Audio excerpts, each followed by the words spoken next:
ഇന്നലത്തെ സായാഹ്ന നമ്മെ വളരെ ഞെട്ടിപ്പിച്ചതും വിഷമിപ്പിച്ചതുമായ ഒരു ദിവസമായിരുന്നു. കാരണം ഈ കണ്ണൂരിലായിരുന്നു ഒരു സ്കൂൾ ബസ് അപകടത്തിൽപ്പെട്ട് ഒരു 5ാം ക്ലാസ് വിദ്യാർത്ഥി മരിച്ചൊരു സംഭവമുണ്ടായി. ഇത് എന്നാൽ തുടർച്ചയായി ഇങ്ങനെ അപകടങ്ങൾ പതിയിരിക്കുന്നതായാണല്ലോ ഈ റോഡുകൾ മാറുന്നത്. കാരണം പാലക്കാടും ഇത്തരത്തിൽ ഒരു അപകടത്തിൽ അന്നും വിദ്യാർത്ഥികളാണ് മരിച്ചത്.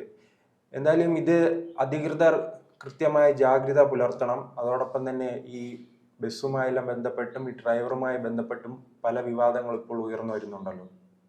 അതെ, നമ്മൾ ആദ്യം ഇത് പറയേണ്ടത്, അതായത് 2024 അവസാനിച്ചപ്പോൾ അതൊരു നീണ്ട ഒരു ദുരന്തങ്ങൾ പെയ്തിറങ്ങിയ ഒരു വർഷം തന്നെയാണെന്ന് പറയാം. അതായത് നമ്മുടെ വയനാട് ദുരന്തമാണ് കേരളത്തിന് ആകെ വളരെയധികം ഞെട്ടിച്ച്, അതല്ല മലയാളികൾക്ക് എല്ലാവർക്കും മലയാളികളെ എല്ലാവരെയും സങ്കടത്തിലാഴ്ത്തിയ ഒരു അതീവ ദുഃഖകരമായ ഒരു വാർത്തയായിരുന്നു വയനാടിൽ. അതായത് 2 ഗ്രാമങ്ങൾ, മുണ്ടക്കൈ, ചൂരൽമല എന്നീ 2 ഗ്രാമങ്ങൾ ഒരു ദിവസം കൊണ്ട് തന്നെ അപ്രത്യക്ഷമായത് വളരെയധികം ഞെട്ടിച്ചൊരു വാർത്തയായിരുന്നു. പിന്നീട് അതിനേക്കാൾ ഉപരിയാണ് റോഡ് അപകടങ്ങൾ മൂലം പിന്നീടുണ്ടാകുന്ന മാനസിക ആഘാതങ്ങൾ, പിന്നീടുണ്ടാകുന്ന വിഷമങ്ങളൊക്കെ. 2024 നോക്കുമ്പോൾ ചേട്ടൻ പറഞ്ഞതുപോലെ തന്നെ, അതായത് പാലക്കാട് കളർക്കോട് അപകടം, അവിടെ ഒരു 5 യുവ ഡോക്ടർമാരുടെ ജീവനാണ് ഒറ്റ നിമിഷം കൊണ്ട് അപഹരിച്ചത്. പിന്നീട് നമ്മൾ നോക്കിയാൽ മലപ്പുറത്ത് ലോറി ദേഹത്ത് വീണ് 4 പെൺകുട്ടികളാണ് മരിച്ചത്. അതായത് ഹൈസ്കൂൾ വിദ്യാർത്ഥിനികൾ മരിച്ചു. അങ്ങനെ വാഹന അപകടങ്ങൾ മൂലം ഉണ്ടാകുന്ന മരണങ്ങൾ ഏറെ റിപ്പോർട്ട് ചെയ്തൊരു വർഷമായിരുന്നു 2024. ഇപ്പോഴിതൊരു പുതുവർഷം പിറന്നിരിക്കുകയാണ്, 2025. എന്നിരുന്നാൽ കൂടിയും 2025 പിറന്നപ്പോൾ കൂടിയും ആദ്യമായി നമ്മൾ അതായത് 2 കൊലക്കേസുകൾ നമ്മൾ കേട്ട് കഴിഞ്ഞിരിക്കുന്നു. അതായത് ഒന്ന്, ലഹരി അടിച്ചു വിദ്യാർത്ഥികൾ 14ഉം 16ഉം പ്രായമുള്ള കൊച്ചു വിദ്യാർത്ഥികൾ ഒരു യുവാവിന് കുത്തി വീഴ്ത്തി. ആ യുവാവ് സംഭവ സ്ഥലത്ത് തന്നെ മരിച്ചു. വേറൊരു വാർത്ത എന്ന് പറയുന്നത് പുതുവത്സരം അല്ലെങ്കിൽ പുതുവത്സരം നേരാത്തത് കൊണ്ട് അതിൽ പ്രകോപിതനായ ഒരു ഗുണ്ട ഒരാളെ കുത്തി എന്നാണ്. അങ്ങനെ പുതുവർഷം ആരംഭിച്ചപ്പോൾ തന്നെ ഒരു കൊലപാതകത്തിന്റെ കഥയാണ് നമ്മൾ കേട്ടത്. ഇപ്പോൾ കണ്ണൂരിന് മാത്രമല്ല, മലയാളികൾ എല്ലാവരെയും മറ്റൊരു സങ്കടത്തിലാക്കിയ വാർത്ത തന്നെയാണ് ഈ കണ്ണൂരിൽ സ്കൂൾ ബസ് മറിഞ്ഞത്. സ്കൂൾ ബസ് 2 തവണയാണ് മറിയുന്നത്. അതിൽ 5ാം ക്ലാസ് വിദ്യാർത്ഥിനിയായ നേദ്യ എന്ന കുട്ടിയാണ് മരിച്ചത്. കാരണം ആ കുട്ടി സ്കൂൾ ബസ്സിന് ഫ്രണ്ടിലായിരുന്നു ഇരുന്നിരുന്നത്. അപ്പോൾ സ്കൂൾ ബസ് മറിഞ്ഞപ്പോൾ തന്നെ ഈ ഗ്ലാസ് പൊട്ടി കുട്ടി സ്കൂൾ ബസ്സിന് വെളിയിൽ വരികയും റോഡിൽ കുട്ടിയുടെ തലയിടിക്കുകയും പിന്നെ കുട്ടിയുടെ മുകളിലൂടെയാണ് ഈ ബസ് മറിഞ്ഞത്. അങ്ങനെയാണ് കുട്ടി തൽക്ഷണം തന്നെ മരിച്ചത്. അതെ, CCTV ദൃശ്യങ്ങൾ എല്ലാ വാർത്തകളിലും പുറത്തു വന്നിട്ടുണ്ടായിരുന്നു. അപ്പോൾ നാട്ടുകാർ എന്തായാലും രക്ഷാപ്രവർത്തനം നടത്തിയിട്ടുണ്ടായിരുന്നു. ഇപ്പോൾ കുട്ടികളടക്കം, അതായത് 18ഓളം കുട്ടികളും ഈ ഡ്രൈവറും ആയയും ഉൾപ്പെടെ ആശുപത്രിയിൽ ചികിത്സയിലാണ്. പിന്നീട് ഇത് നമ്മൾ എടുത്തു നോക്കുകയാണെങ്കിൽ, അതായത് കൂടുതലും അപകടങ്ങൾ ഉണ്ടാകുന്നത് ഒന്ന് അശ്രദ്ധ മൂലമാണ്. അതായത് അശ്രദ്ധ എന്ന് പറയുന്നത് ഡ്രൈവർമാരുടെ അശ്രദ്ധയാണ് കൂടുതലുമായി പറയുന്നത്. കാരണം അവർക്ക് ഉറക്കം വരുമ്പോഴും അവർ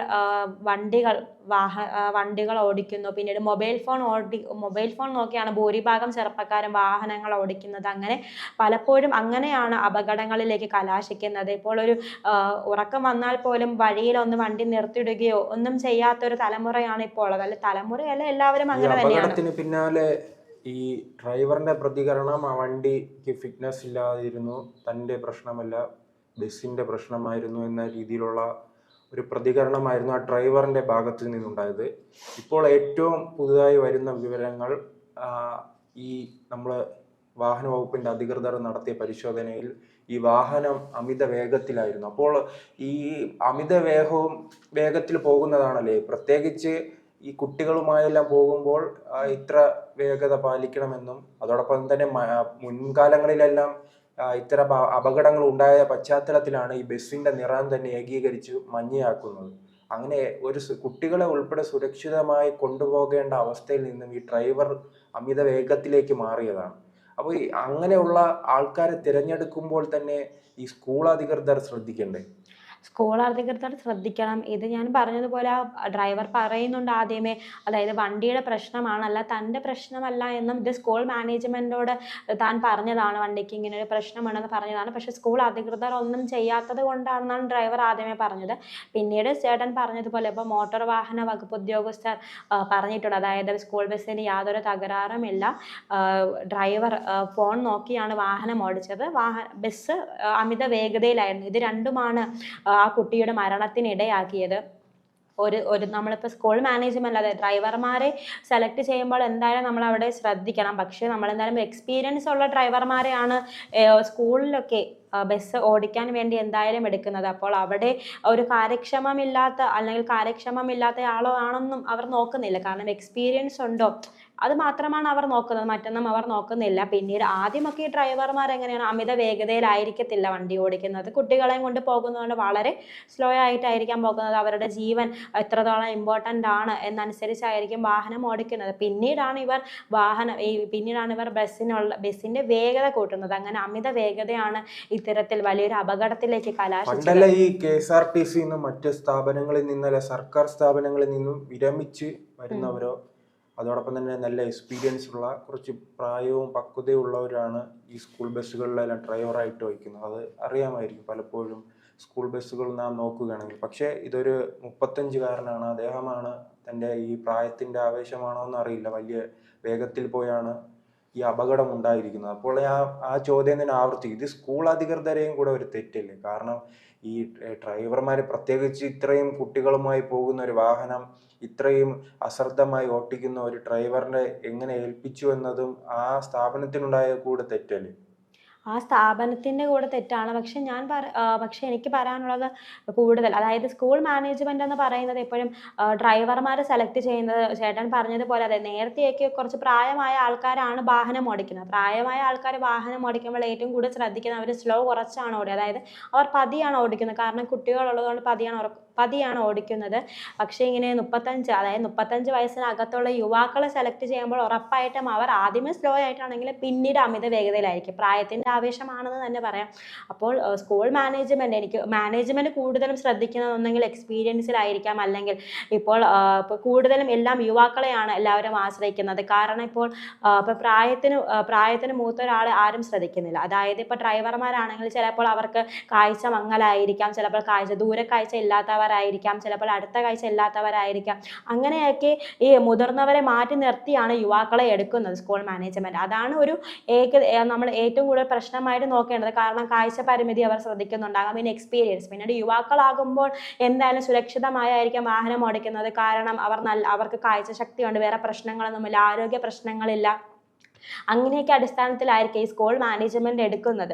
അപ്പോൾ അങ്ങനെ സ്കൂൾ മാനേജ്മെന്റ് അങ്ങനെ എടുക്കുമ്പോൾ ഉറപ്പായിട്ടും അവർ ആദ്യമേ സ്ലോ ആയിട്ടായിരിക്കാം വാഹനം ഓടിക്കുന്നത്. ഇത്രയും കുട്ടികളുണ്ടല്ലോ എന്ന് കരുതി പിന്നീട് പ്രായത്തിന്റെ ആവേശം എന്ന് തന്നെ പറയാം അമിത വേഗതയിലേക്ക് ബസ്സുകൾ പോകുന്നതാണ്. കാരണം KSRTC ബസ്സിനും വെല്ലുന്നതായിരിക്കാം ചിലപ്പോൾ സ്കൂൾ ബസ്സുകളൊക്കെ പോകുന്നത്. ഞാൻ പലപ്പോഴും കണ്ടിട്ടുണ്ട്. കാരണം ഫാസ്റ്റ് പാസഞ്ചറിൽ ഞാൻ യാത്ര ചെയ്യുമ്പോൾ ഫാസ്റ്റ് പാസഞ്ചറിനെയും കാട്ടിയും ചിലപ്പോൾ വളരെ അമിത വേഗതയിലായിരിക്കും സ്കൂൾ ബസ്സൊക്കെ ഓവർടേക്ക് ചെയ്ത് പോകുന്നത്. അപ്പോൾ നമുക്ക് പേടി തോന്നും, കാരണം ഇനി എന്തെങ്കിലും അപകടം ഉണ്ടാകുമോ ഇങ്ങനെ ഈ അമിത വേഗതയിൽ പോകുമ്പോൾ. അപ്പോൾ അമിത വേഗത തന്നെയാണ് എപ്പോഴും ഒരു അപകടത്തിലേക്ക് കലാശിക്കുന്നത്. ഇപ്പോഴെന്തായാലും ഇയാൾക്ക് മനഃപൂർവ്വമല്ലാതെ നരഹത്യക്കെതിരെയാണ്, ഡ്രൈവർക്കെതിരെ കേസെടുത്തിരിക്കുന്നത്. കാരണം ആദ്യമേ ഡ്രൈവർ സ്കൂൾ മാനേജ്മെന്റിന്റെ മേലാണ് എല്ലാ കുറ്റവും കൊണ്ട് ചാർത്തി കൊടുത്തത്. കാരണം ബസ്സിന്റെ പ്രശ്നമായിരുന്നു, തൻ്റെ പ്രശ്നമല്ല എന്നാണ് ഡ്രൈവർ ആവർത്തിച്ച് ആദ്യമേ പറഞ്ഞിരുന്നത്.